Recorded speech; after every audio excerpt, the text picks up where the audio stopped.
Golden State Warriors patuloy ang pag-angat sa standings. At ang respetong natanggap ni Steph kay Shaquille O'Neal. So para nga sa una nga natin balita, sa naging panalo ngayon ng Golden State Warriors laban sa New York Knicks sa score na 114-102. Muling pinangunahan ni Steph ang Dubs matapos itong gumawa ng 28 points, 7 rebounds at 9 assists. At tag 19 points naman si Jimmy Butler at Brandon Podziemski. Bang si Buddy Hield naman ay gumawa ng 15 points at 6 rebounds.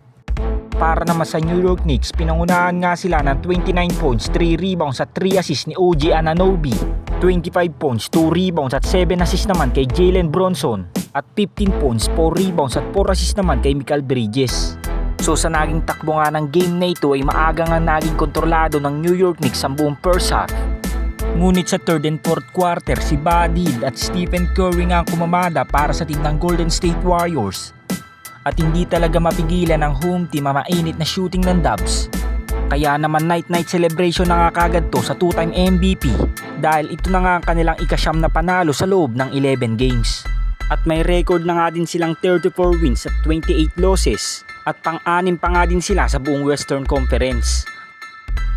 At sa ating pangalawang balita, dahil sa mala-finals na performance ng two-time MVP na si Stephen Curry ngayong season, halos napakarami nga ng mga fans at mga ekspertong umahanga sa kanya. Sa edad nga nitong 36 years old ay hindi pa nga rin nagbabago ang kanyang performance. At tila ba parang nasa prime pa nga din si Steph dahil sa ina-average nga nitong 33.1 points sa bawat game. Paman sa napaka-impresibong performance ng two-time MVP na si Stephen Curry, nakatanggap nga ito ng paghanga at respeto mula sa Lakers legend na si Shaquille O'Neal. At ayon nga dito ay nakapaglaro na nga daw siyang kasama si LeBron, maging kasama nga din niya si Kobe against kay Michael Jordan. At dito nga napagtanto ni Shaq kung anong potensyal na meron ang tatlong player na ito dahil sila nga lagi ang laman na pinag-uusapan ng mga fans pagdating sa GOAT debate. Ngunit para nga sa former Lakers legend, at nga daw ay kasama ang two-time MVP sa GOAT conversation. Alam naman ng mga fans na napakalaki ng kanyang binago sa mundo ng NBA. Dahil kung titignan nga natin sa ngayon, halos lahat na nga ng big man sa liga ay tumitira na sa 3-point area.